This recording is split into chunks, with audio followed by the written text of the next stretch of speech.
Hello, good morning, and you are welcome to the Startup Dialogue, an initiative by the Enterprises Bureau, uh, an SME organization or a startup organization that aims at providing data and research analysis to startup companies and then also SMEs in the country. So, this discussion today is focusing on what the economy mean to startup businesses and also SMEs under an IMF control program or an IMF controlled economy. We have here Yao Lati from Deloitte. I mean, Yao has been the part of Deloitte's team working on so many initiatives for both businesses and corporate or government institutions. Yao Lati is the head of advisory at Deloitte. Welcome again to Startup Dialogue. Good morning, Yao. Good morning, and thank you very much. I hope I'm audible enough. Yes, you are very audible. So Thank this you. morning, we have always been saying that, Ghana is going back to the IMF, Ghana is going back to the IMF. This will be our 17th time that we are going back to the IMF. Yes, indeed, Ghana is part of the IMF. I mean, since 1960, we joined it's like a community. We pay our debts, we pay our dues, and all that we are supposed to pay as members. So we have been part of the IMF. But being under an IMF program is totally a different thing.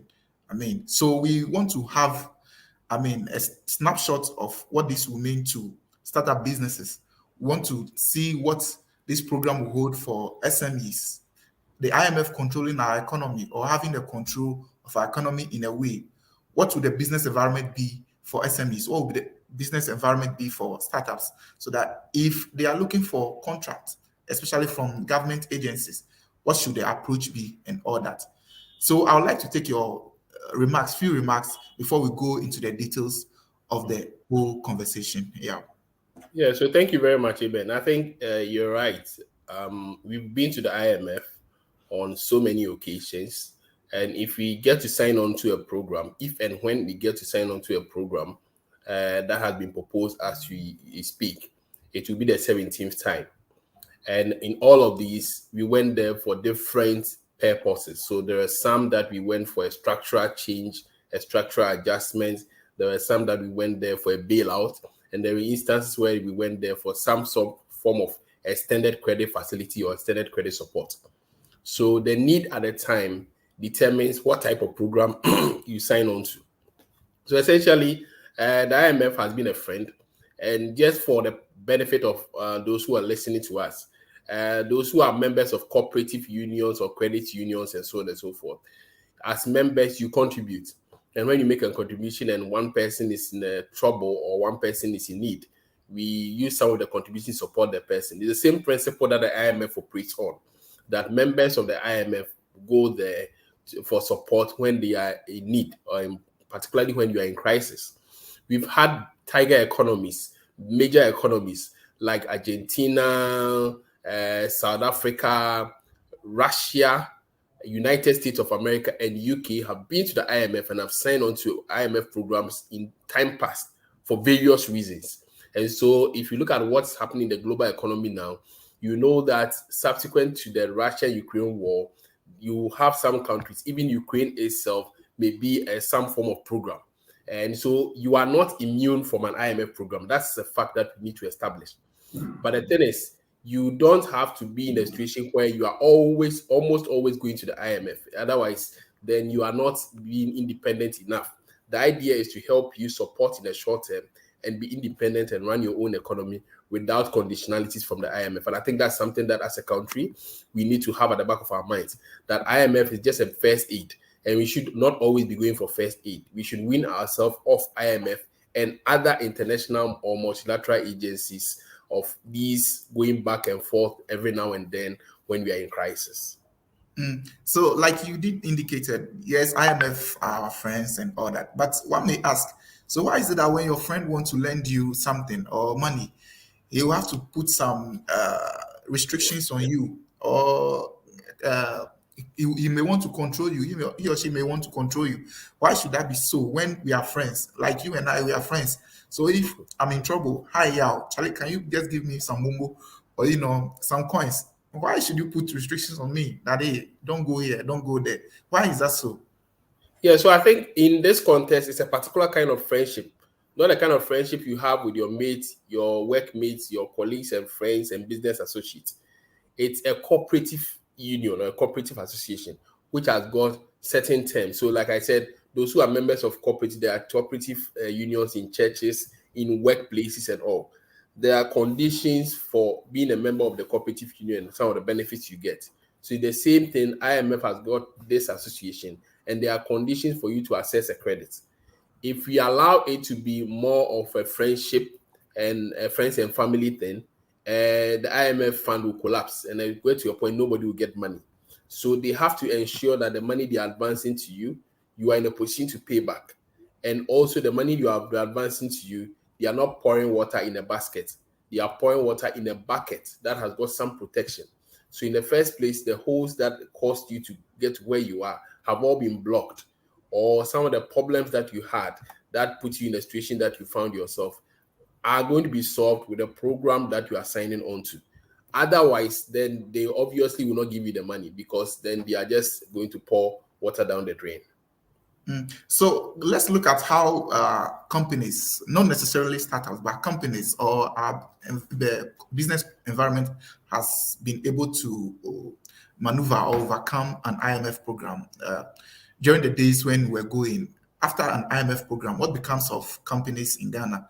Not only SMEs or startups, but big giants. What becomes of them? Okay, so I think that will take me to the presentation. So if you don't mind, I'll go through the presentation, and That's then right. afterwards we can have some question time. Yeah, Yes. so the presentation summarizes a lot of the things that we've just discussed, but we'll go through it in detail.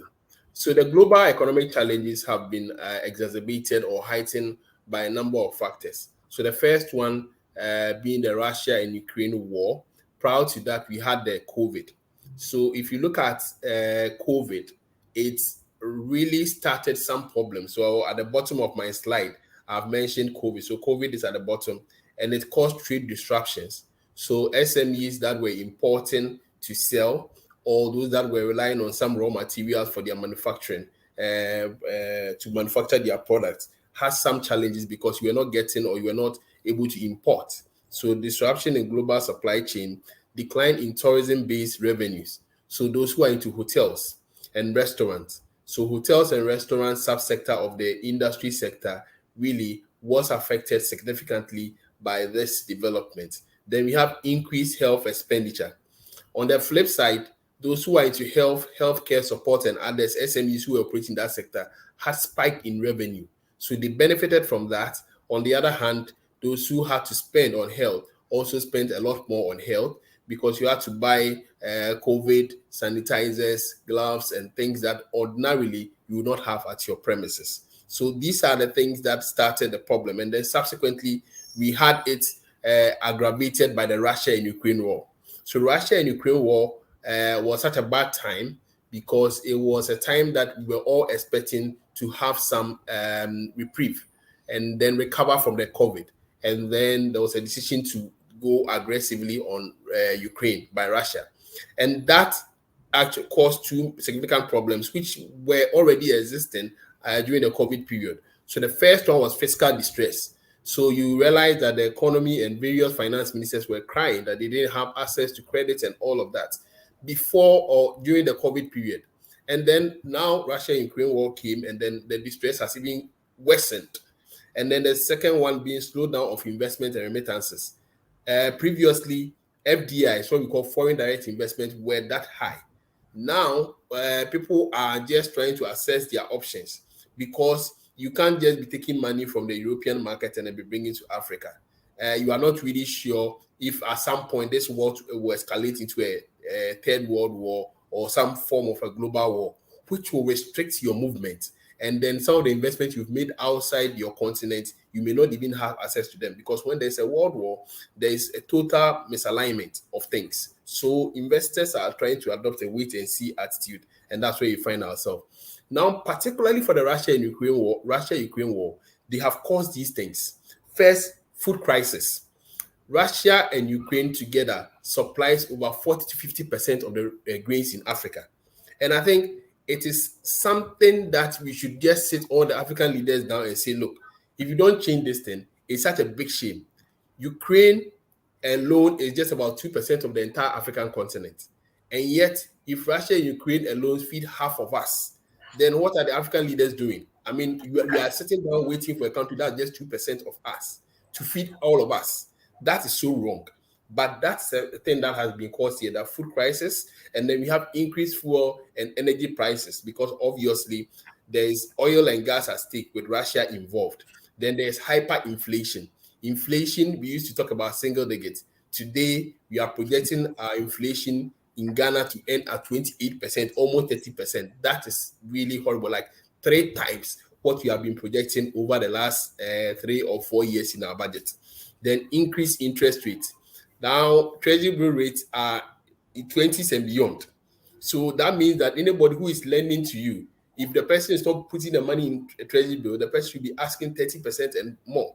Because why should he not put in treasury bill and give the money to you? Then the person should have an incentive to give to you. So decrease aggregate demand.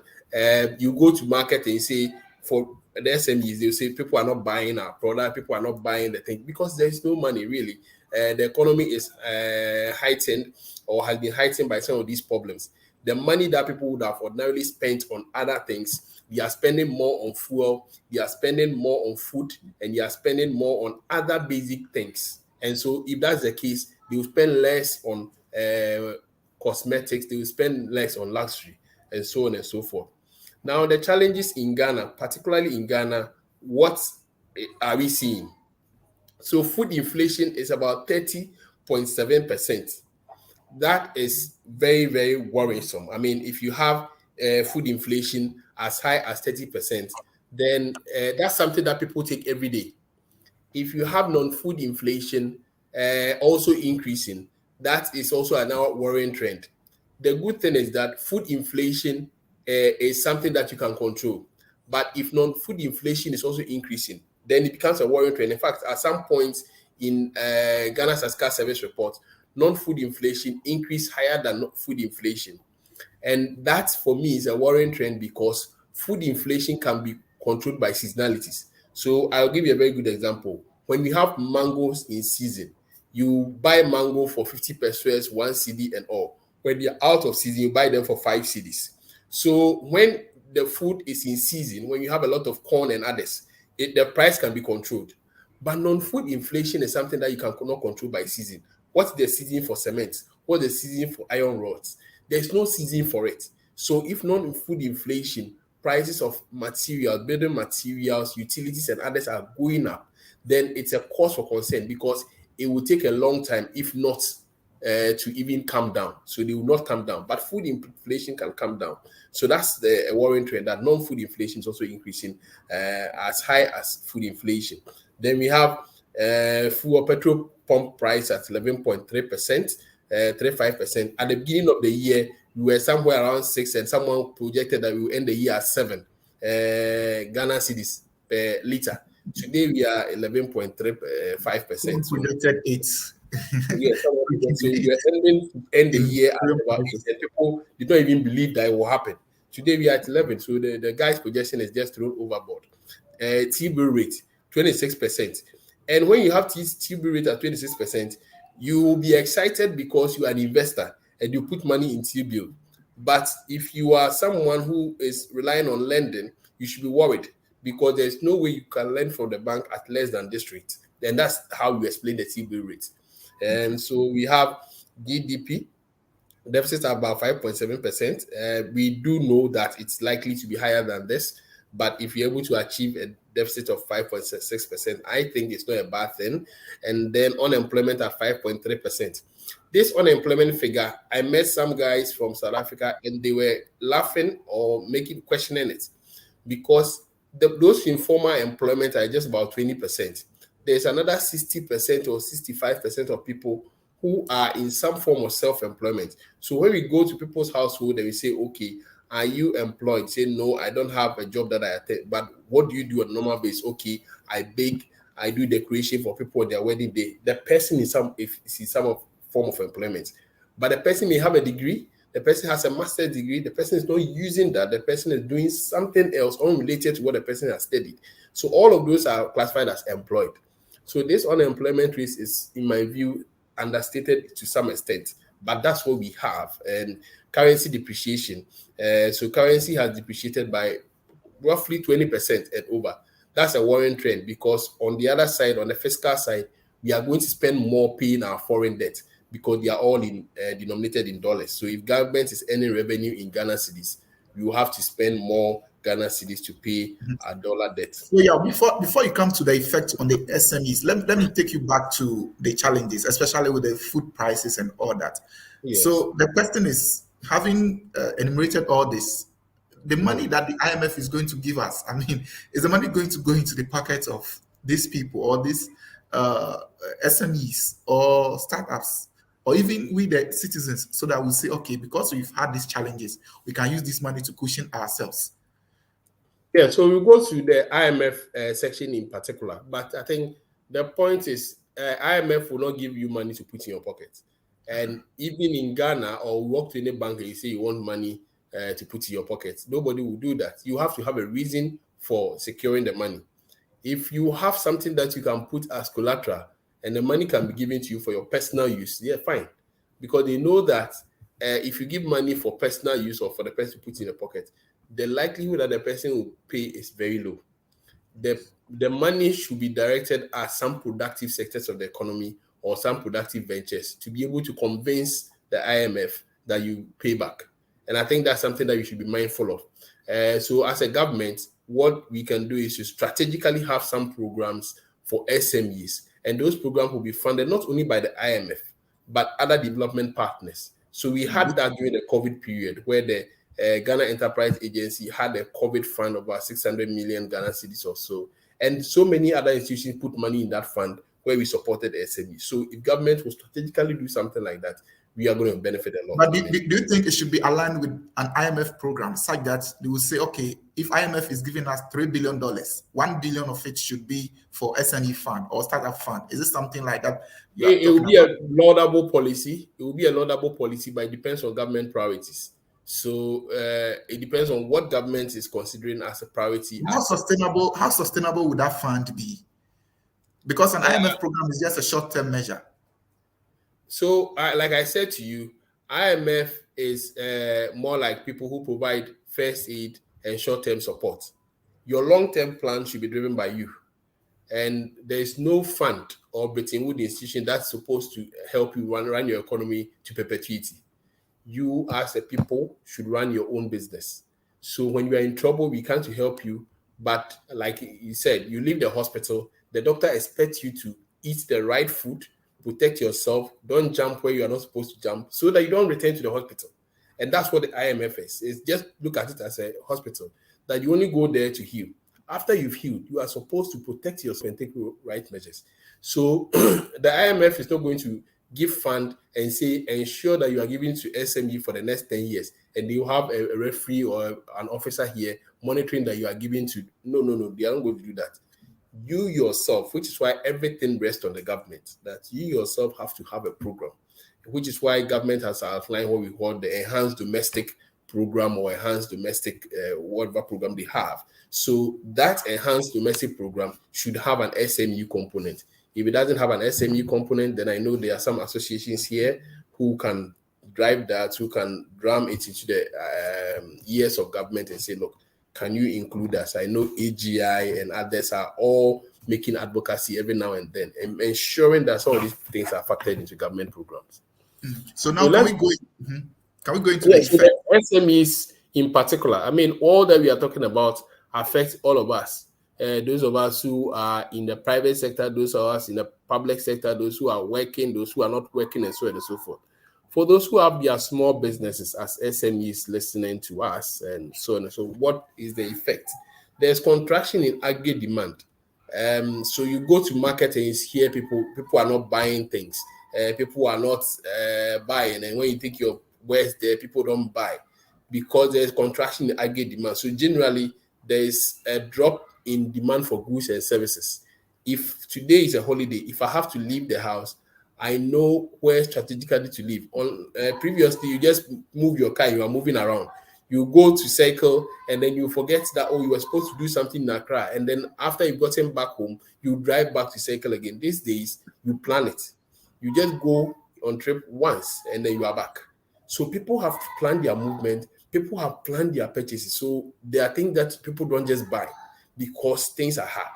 And so this contraction in aggregate demand will affect other things, and including the things that you sell or the businesses that you do or the services that you provide. So use of hotels, tourism, people visiting certain areas, having entertainment, visiting your restaurant and all will go down. People will buy food and go and cook at home rather than just visit the restaurant or buy the fast food and so on and so forth. And then tighten access to financing.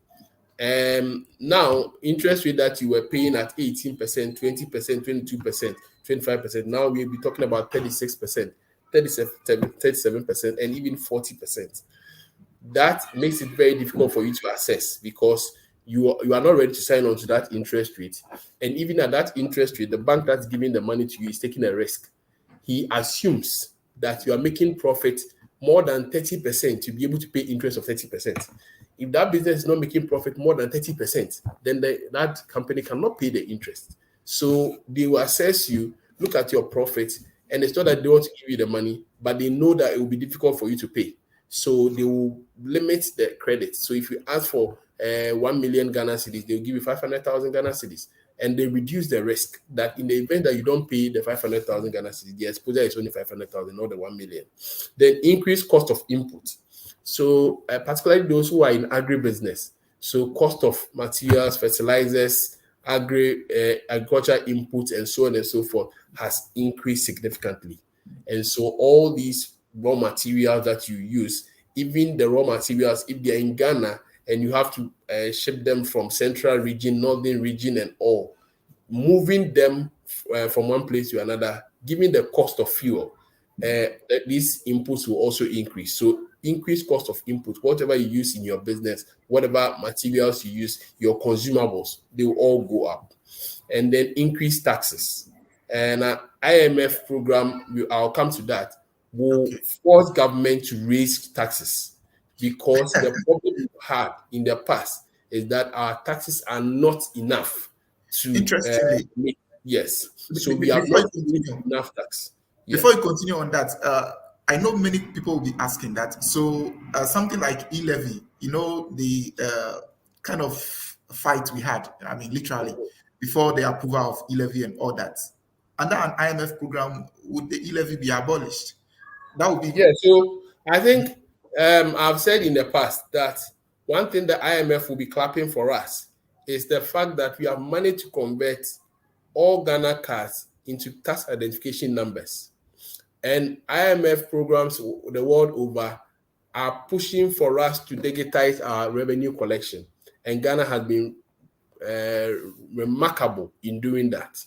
What we need to do is now convert that digitization into actual revenue mobilization. So you don't rely on only e-levy. There are so many things that you can identify people with and tax them for. Their property, their businesses, so many other things. So if e-levy has failed, what were the other revenue measures that you... I mind you, I mean, I have explained this in the past, and I think e-levy was overflogged. Why? Because government total revenue for 2022 per the budget that was presented last year was 100 billion. Out of the 100 billion, you were expecting to get 77 billion from taxes. Out of the 77 billion, only 7 billion or even 6 billion was coming from e-levy. So take e-levy out of that bucket.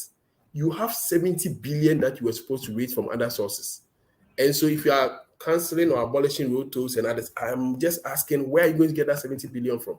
So you go to an exam room, you have 100%. For some reason, you cannot answer one question, that's 7%. So you have to raise the 93%. You have to find the 93% and pass. And so for us, we just spend wasted time on e-levy that was supposed to give us just 6 billion Ghana cedis. And that was so wrong. We have other things that we had outlined in the budget that I wanted to see a lot of movement on. I didn't see a lot of emphasis on those.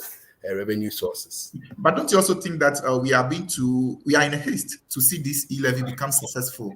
And that's how come we rushed to the IMF. Because if you remember, the finance ministers by then, the deputy finance ministers, especially John Kuma, was telling us that if we don't pass e-levy, we may have to run to the IMF. And they don't want, their government, they don't want us to go to the IMF. That's why they are struggling. They did all they could to ensure that e-levy has been passed.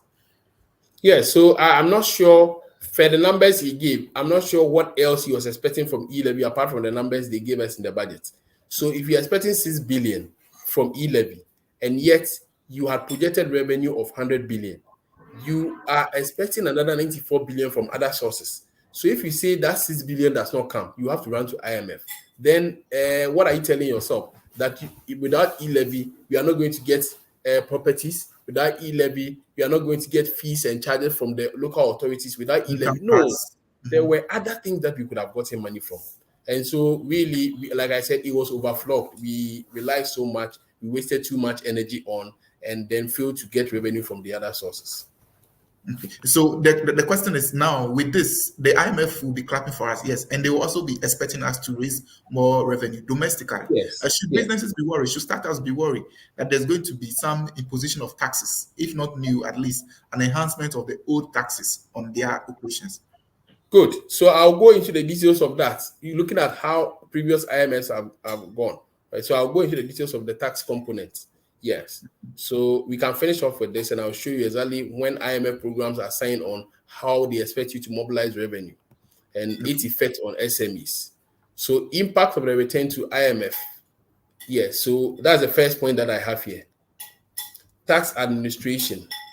So you see that adopt a tax regime for small businesses and tax exemption for SMEs. So they are saying that they should adopt a tax regime for SMEs and tax exemption for SMEs. This was 2015 when we went to the IMF. It was in the program that we should adopt a tax regime for SMEs and tax exemption. So all those who are on the tax exemption, we were supposed to review that. And then we should have a special tax regime for SMEs, because the idea was that a lot of SMEs were not being taxed. So the IMF said, make sure you tax SMEs. So be prepared for that. The second one is energy sector. Increase tariffs to reflect the cost of generating power. The truth is, the tariffs you are paying does not reflect the cost of generating power. And that's the gospel truth. Regardless of how you see the power and how reliable the power is and so on and so forth, we are paying less than what we are supposed to pay. And so IMF coming on board will tell you, take that hard decision. Every quarter, just like we see in the fuel sector, because they are operated by BDCs, private sector operators, they ensure that the fuel prices are going up before they bring the crude. In the electricity sector, we are depressing it, or we have been suppressing it, because, of course, a lot of it is controlled by government. But ideally, the tariffs should have also been going up every now and then. When things go up, when even the city depreciates, our electricity cost should have gone up. But we don't do that, maybe for some other reason. But with IMF coming on board, we would have to get that done. Then public sector reforms and privatization. So you're going to see a lot of reforms in the private sector, where some institutions are going to be moved around, some institutions are going to be privatized. And we've had some of the privatization going on. There will be a lot more of those privatizations. And that's a fact. And we should prepare for that. There will be hiring freeze. So employment in certain sectors that are overstaffed will be frozen for the next 2-3 years, because obviously if people are overstaffed, why do you still continue to employ people there? What are the people you are employing going to do? But on that overstaffed point, I think the deputy minister, again, Dr. John Kuma, it indicated that the IMF itself knows that they don't have good name, in quotes, on the African continent and even globally. So they may not put on restrictions that will kind of put the Ghanaian into more difficult times. So he was assuring, he spoke to us a few weeks ago, that there won't be any employment freeze. I don't know whether we are supposed to take his words or not. Okay, good point. So I'm here to tell you that the last 2 programs that we signed on, the IMF programs, the IMF did not impose on us. We actually wrote that we are going to freeze hiring. Okay. So I'm waiting for the minister to tell me that he has not written or submitted any paper that says that he's going to freeze hiring in any sector. If that's the case, then that's fine. All of those programs, we actually propose that we're going to do it. The issue is, let me show you how the IMF works. So IMF has the money for you, and the money he will tell you, this is the money you have, or this is the cap. So you are going to school, your dad gives you 200 Ghana cedi, just spend. You can use all the money to buy sardine, fine, but make sure that when you are hungry, that sardine will get you gari, it will get you shito, it will get you something. So you yourself will have to decide that if that's the case, then I'll reduce the number of sardines and then do other things. So we ourselves will have to rationalize labor and not necessarily freeze on hiring. We have to rationalize labor. And so the cap is there. You will come back and realize that no, if I continue the way I'm continuing, I can't survive. And that brings me to the next point where we talk about expenditure cuts. The size of government is too big. We have to cut it. And so we ourselves, and even the government started before this IMF conversation started, we started cutting our expenditure.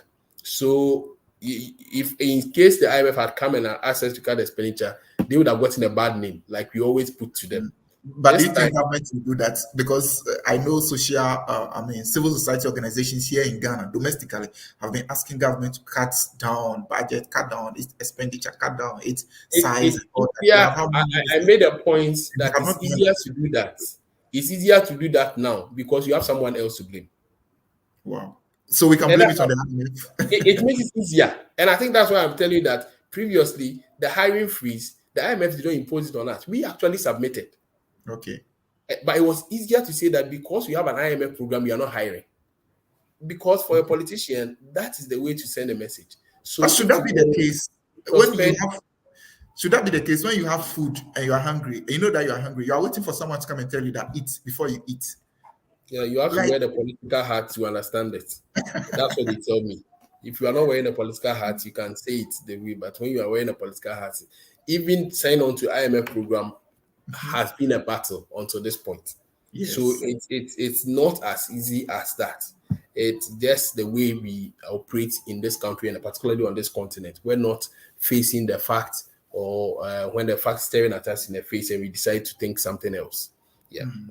So on the other hand, let's go into the SMEs. Yeah, so there is some other benefit that SMEs can take advantage of, and I think we are not only looking at the gloomy side of things. There are other benefits that will come to us or come to SME. One of them is the cost of borrowing reduces. So the cost of borrowing, as we are talking about 26%, 30% and all, over time with an IMF program, government will be borrowing at a cheaper rate. When the government is borrowing at a cheaper rate, we expect the cost of borrowing to go down. Okay, that's the good news for SMEs and startup companies, I guess, because if cost of borrowing comes down, it means they can also go to the banks to borrow. And now with the Ghana card and all that, at least the risks will come down a bit and they can also borrow. So I think that's a good news for SMEs out there. Good. Then the next point is improve procurement process. We'll be expecting a lot more transparency in our procurement process because one of the things that IMF programs that I've seen in Zambia push for, in fact, there are something that the IMF themselves will push through, is transparency in the procurement process. So we have to push and do things like e-procurement and all. So we will avoid the age-old problem of where people who have not done any job before are awarded contracts and so on and so forth. Then we have what we call policy credibility, improve investment climate. So once there is an improved investment climate, all the foreign direct investment that have been put on hold, you may have heard that a lot of foreign investors were taking their money out of the country. Yes. When you have policy credibility, all those monies will start coming back. And they'll be investing in areas that SMEs will benefit. So these are very good things that will happen. And then we have economic diversification. But how sure are we that SMEs will benefit from some of these investments? Because the kind of investor community we have here, when they come in, they go straight to the big giants, the big companies. I will not want to mention names. But no, they are. So from where we sit, I mean, we as advisors to businesses, we have investors who are private equity firms who are investing in small businesses into water production and so the SMEs themselves, they know. Some of them are even talking to investors who have gone quiet. So the investors have gone quiet because your economy is not too good. And so those who are listening to us, some of them already know this. that some of the foreign investors they are dealing with have gone quiet or have put the thing on hold. And the reason is they may not tell you, but your economic conditions are not good. So they will come back when your situation improves with the IMF program. Yeah. Okay. And then we have economic diversification. So previously, agriculture was the biggest contributor of our GDP. Today, that has been displaced. Services have taken our GDP because a lot of us have decided to work in the hotels, restaurants, media houses, and all the consultancy firms. I tell you, service sector can create employment, but the employment created by the service sector is not as big as those that will be created by industry and agriculture. So an IMF program should help us restructure the structure of our economy and put more investment in agriculture, because once you invest in agric, the guy farming, the guy supplying the farmers food, the guy who's transporting the food to Accra, the guy who's processing the food, and the guy who's exporting the food. So you can see the value chain. It's a lot. Whereas when you sit in a hotel, a restaurant, with all due respect to all those who are working in the sector, how many jobs do you create? So the guy into farming creates so many jobs directly and indirectly. Whereas those of us in the services sector, we only create for the professionals. If you are not a professional, you can't work in that sector. I think that's something that government should look at, and the IMF should really insist on, that we are expanding these agriculture programs, industrialization programs, and so on and so forth. But yeah, can we also have a program where we say, okay, this particular fund that is coming from the IMF, it is going solely into the agri sector, because we know that the agri sector will employ at least 60 or 70% of the people. Can that also be possible? And that's a very good question. So I think that's something that we ourselves should do. And I don't expect us to wait for government to decide. We would have to, as associations, I see Agri Workers Union and all, they have to start making that advocacy. You think the agribusiness associations and the Agri Workers Unions, and could they have to do that advocacy? In fact, because this is the time that we are writing the program. Like I said, the IMF operates like, write your questions and then let me give you some guidance, whether it makes sense. So write your own program and let me guide you through to implement it. So government is doing what we call enhanced domestic program. Does the enhanced domestic program of a sort include agriculture? If it doesn't, then we should be making that advocacy that, look, we do not want a program that displaces agriculture, that is focused on the service sector, that displaces the industry sector. The industry sector has been contracting. In other words, we have been declining in growth. So we are recording negative growth in the industry sector. We should change that. And the way to do that is have some of these programs restructure our economy. But you see, even the industry sector and the agriculture sector, they have a link. Is that not the case? Excellent. That's a very good point. So we did a survey of some about 100 SMEs. And 100 SMEs, over 60 of them were all agri-businesses. So they are agri or agri-related businesses. So it's the same thing when you go to the industry sector, you have some agri or agro-processing. So they are all linked to agri-business. So if you improve the agriculture sector, you improve the industry sector automatically. Well, let's look at some of the benefits as well. Like you did mention, yes, interest rates will come down, or cost of borrowing will come down, and all that. But moving forward, should we also be that hard on government to say, yes, the fund is coming, we want this, we need this, especially when we know that there are challenges with the economy? Yeah, so I think it is for us to accept. And I think what helped, I always use the HIPIC as an example.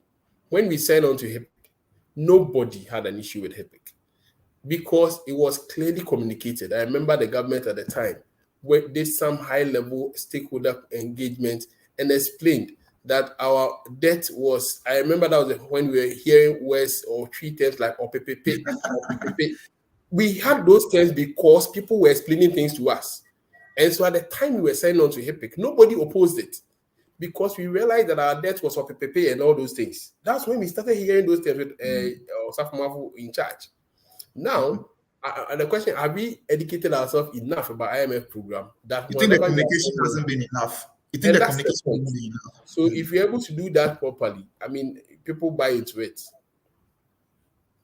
So what do you think there should be some strategic communication towards this IMF program? When Well, the government sign on to it, I long know some overdue. were It's designated. long overdue. It's long overdue because of what has happened in the past. So that's long overdue. We should get it done, particularly when a few things have not really gone right, and then the fact that we didn't even want to go in the first place. So that communication is important. Okay, you can go back to the slides. Okay, so I just want to advise SMEs on some of the things they can do, and whilst we are just managing this issue. So the first one is that you don't have to panic and do not feed on negative news. A lot of the things I'm saying here, you may have heard some in the wrong way, or you've been misinformed in some way. So even the politicians themselves say it differently. And so don't feed on negative news. Engage experts and listen to the right source of information. Utilize whatever government support has, whatever government support that's available. Just take advantage of it, because it's better to have a few and manage than not having anything at all. Communicate with your stakeholders. Talk to your suppliers. Things are difficult. Talk to your customers. Talk to your lenders. Talk to your employees. Same as we manage COVID, a lot of these are going to come back. So talk to all these stakeholders. Make sure you are communicating with them properly. The same way we are accusing government of not doing A, B, C, D. In the same way, you too, if you don't do the right thing, your employees should be angry, your customers should be angry, your suppliers should be angry. So you to go and do the same thing. Make sure you are communicating with them. Make sure you are explaining things to them. Otherwise, then there will be disgruntled people in the country. So people are unhappy with government, and then employees are also unhappy with their employers. So make sure you are communicating with all the stakeholders. Then seek support from existing fund providers. So if you can get some your loans restructured or some short-term credits, please feel free to do that. And if your shareholders have got money to support you, you can rely and then get some money from them. And then those who are doing buying and selling, manage these three things: inventory, receivables, and payables. So the things, your stock that you are keeping, make sure you are not overstocking. Some people buy so many things and put in their warehouse, some of which they don't need. Just make sure you are buying things based on need. You have assessed the need and you are buying it based on it. Review your constraints, review any bottlenecks, and then manage your receivables. Make sure you have raised invoices. I've seen some companies where the people who want to pay them are asking, when can we get your invoice? You shouldn't even wait for that to happen. As soon as you deliver the service or there's an agreement, raise your invoice so that within a short time they can pay. People are going through hard times. So if you don't raise your invoice on time, they will use the money for something else. Yeah, let me take you back on the receivables. So in these hard times when food prices are going up, I mean the price becomes unsustainable. You don't know when prices will go up and when prices will come down. You think we still shouldn't stock? Yes, which is a very good point you have raised. So you are stocking just to make sure you are immune. You get yourself immune from escalating prices. But make sure what you are stocking are things that you can also dispose of within a period of time. Otherwise, you stock too much and then you are not able to dispose of, and it becomes a cost to you. Because after a while, the third people will come, the payables, the people who are going to take credit from, they will ask for their money. So make sure you are matching it. The time that you are expecting to receive money is shorter than the time that you're expecting to pay somebody. So if people are expected to pay you in 2 months' time, make sure you are also ready to pay someone in 3 months' time. If the person is coming for money in 2 months' time and you're giving somebody credit for 3 months, it means that by the time your people come, your creditors come, your receivables have not paid. And so that's a problem. So make sure you match that. If you don't match that properly, you just go and overstock and be doing those things. Yeah. What about managing the payables? I'm interested in that as well. Just Yes. find out. So map your business critical supplies to determine the priority of payment. I know other people will do it to you, so you also have to do it to other people. So make sure who is the priority. One, your employees count because they are the people who do the work for you, and then the people you take supplies from. There are others that you are buying from, they are in bulk, they are bulk suppliers. So the amount of money you take from them is not too significant. It doesn't really impact their cash flows. So they are able to give you some credit. But if not, just try and manage that. Yeah, over time. Okay, that's okay. We can move on. So the final words, let me conclude here. So from Boris Johnson, the man who has gone through all manner of issues, and Yes. my Yes. friends, as I have come to discover myself, there are no disasters, only opportunities, and indeed opportunities for fresh disasters. So definitely, there are opportunities in the what we call disasters or the challenges that we find ourselves, but within those opportunities are things that you also have to be mindful of so that you don't fall into another trap.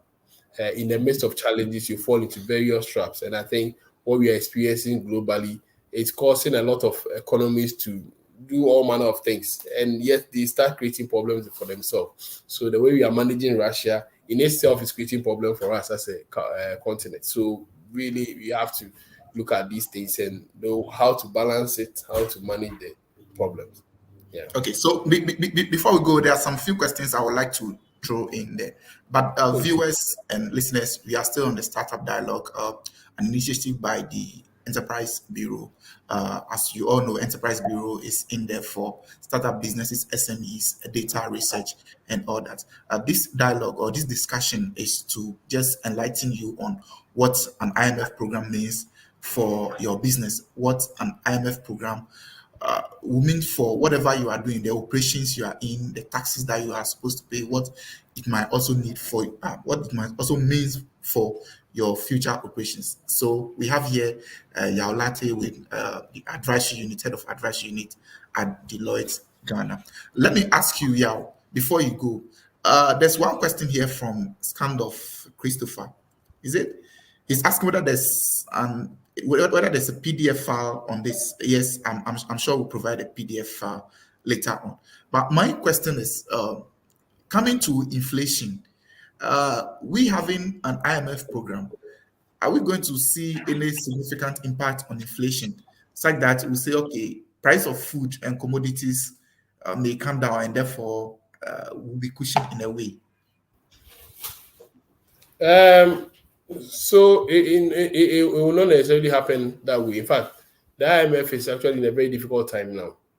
They found themselves in a much more difficult situation during COVID. And then Russia's Ukraine has also aggravated the situation. So they cannot manage the problem of the world. They can only deal with the effects. And, Okay. and so the effect is what we expect government to work with the IMF to mitigate. The fact that you are not getting enough of cereals, enough fertilizers, and all are not things that you can solve in a short term. No, you can't do that in a short term. It will take a bit of time. And you probably have heard in the news that the first grain left the shores of Ukraine this week. And we used to have thousands of them. So we are now counting them in one a week, once per week. I mean, that's a serious problem. We as SMEs, do we be afraid that, okay, because the IMF is coming in, government will not give us contracts, or if not contract, at least some kind of, business, petty businesses that we may get from government, when it comes to printing of books, printing of invoices and stuff. Not only that, but other services that we may provide to government. Should we be afraid of that? Should there be that fear? Yeah, so for those who are signed on to government programs or who are supplying to government, there are two things. So those that are driven or paid from internal generated funds, it may take a bit of time. And so governments say, oh, they are using the internal generated funds, or your payment are those that are usually outlined in the budget. It may delay a little bit because monies are not flowing the way they are supposed to be flowing, and that's a fact. But there are some of you who are supplying for under programs that are externally sponsored. So they are sponsored by Danida through some ministry. They are sponsored by the World Bank through some ministry. They are sponsored by USAID through some ministry. Those ones will be paid. And so you have to distinguish the two. Just understand or know who is funding your program, and then you'll be fine. Okay, and another question too is, so should we as an SMEs, should we target areas where we do business? Like you're saying, yes, I'll say, okay, because the IMF is coming in and internal generated fund will be a challenge. So I'll target a program, or if I'm supplying to government, should be something that is supported by either the World Bank, IMF, UNICEF, or all those development partners? Should that be the case? No, you can't be targeting like that, especially when, let's say, you are supplying under school feeding program. Then you say no, you want to supply under planting for food because planting for food is externally funded. You can't convert overnight. Change all the thing that you used to feed the children, change them to cutlass and hoes. No, you can't. All you need to do is to be strategic in your dealing with government. Just make sure you are not overly exposed to government. So you have to have some discussions. Like I said before, talk to your stakeholders. Try and understand when they are likely to get the money. Ghana Buffer Stock Company had all manner of issues, and because of that, you realized that some children got hungry for a few days, and now the issue has been resolved. It's all because, like I said, we were not even engaging the stakeholders. We are not talking to the right people. And so if you're able to engage the stakeholders and say, well, government is expecting some money, but the money will come in September, the person can go for some short-term credits, knowing that by September he or she will be paid. In the same way, you also have to engage the stakeholders to understand what's going on. There's another question here, which is which areas are advisable for one to invest in an IMF program? So because government is going for an IMF program, yes, there will be some tightening and all that. What do you advise that areas that we need to invest in? So you can't. There can be specific areas to say because IMF program only looks at fiscal challenges and creates fiscal space for government, not coming to run the economy, like I said, and that's something that we always have to emphasize. IMF is not coming in as another government. No, what government has been doing, they will continue to do. So just try and position yourself properly. All that they will expect government to do is to raise more money to make sure they are not spending on waste stuff. So if your things, the thing that is applied to government, are things that could easily be considered as waste. And I gave an example that if you supply Christmas hampers to various ministries and departments, rethink it because it's something that can easily be cut. So if you really are doing these things that are not really considered as essential, rethink those things. Would there be a case when government will present a program to the IMF and the IMF will say, no, we are canceling this, we are introducing this? Is there a point like that? Like you did mention, yes, all the programs that the IMF we sign on to, we go with our developed agreement. Has there been a case when the IMF will say, no, we'll not go by this agreement, but we'll give you our own agreement? No. So the IMF will not entirely reject. So they will make some suggestion. And I think, like I said to you, it's like your father giving you 200 cedis to take to school. On your way, you can buy sardines and take to school. When you get to school, you realize that you need gari. You realize that you need a sheto. You realize that you need milk. So you can't use all the money for sardines. The IMF has given you how much they can use to support your program. So you have to decide where to raise the money from the other extra money you need. And so you end up restructuring things yourself, even without the IMF telling you. So in other words, the cap that they are giving you will force you to do the right thing, to say. Do you think SMEs should cut their budget under an IMF program? No, I mean, it's a question of, like I said, cut your coat according to your size. Make sure you are running things in line with the general economic situation. Don't be so fixated on the IMF and what they are going to do. Just make sure the economic situation is driving your things. Yeah. Okay, moving forward, what should be some of the areas that I think as an SME, if I have to do, like you're saying, yes, we should manage our receivables and payables and all that, our stocks and all that. Which of these areas do you think, okay, I have to buy this, I don't have to buy this, I need to get this, I don't need to get this? Can we have some specifics on that? Oh, I think I've outlined some of the things that we just have to focus on managing our receivables, payables, and so on. And just make sure you're not overstocking, and you prioritize your expenditure, even at a personal level. Just make sure you have prioritized your expenditure. Okay. As an SME, even though yes, government is saying there's not going to be a freeze on employment, as an SME or as a business person, am I right to freeze employment, or you think I don't have to? No. I think this thing happened during the COVID period, and I advise a lot of companies that the lazy approach is to say you are sacking your employees. You have lost credibility in the market, and next time when you need people, they won't come. So you have to manage the situation. It goes back to the thing I said: talk to your stakeholders. During the COVID period, people stayed in employment for half of their salary, and when things stabilize, they are still working. Imagine you have sacked them. So you have to manage the situation. But how can you still have your employers when employees when you don't have money? Like, you have a tight Yes. budget. Yes. I'm just So wondering. I give you an example that there are teachers who were willing to work several months without salary because what they didn't want to just accept the fact that they have been sacked. I think they And will not come back to agitate. the employers said, look, you can do half day, the other half day, go and find something else to do. Like I said, it's all about on communication. It happens even in marriage. It happens wherever you find yourself. Make sure you are communicating properly. You may not necessarily, you can even have people to take their leave and go and do something else. So leave of absence, 1 year, 2 years. If that's the situation, then they come back. Don't bend the bridges, whether you as an employer and employee. Don't be doing that. Okay, thank you so much, Yeah. Yaolati. Before we go, I would like to give you this opportunity to speak to our SME members and startup businesses in case they may want to reach out to Deloitte for any form of business advisory or any opportunity. Kindly just use this opportunity, these few minutes that we have to speak to our SME partners.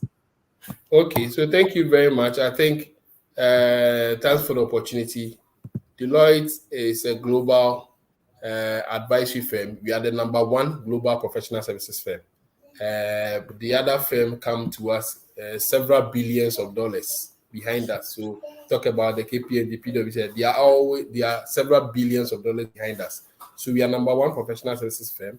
We offer consulting, audit, and tax advisory services. And advisory services, we do financial advisory, which is what I lead.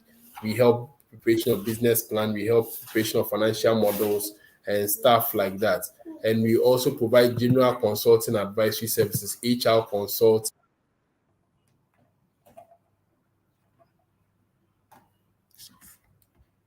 We've timed it. Have you said goodbye to them? No, no. So you have to end it.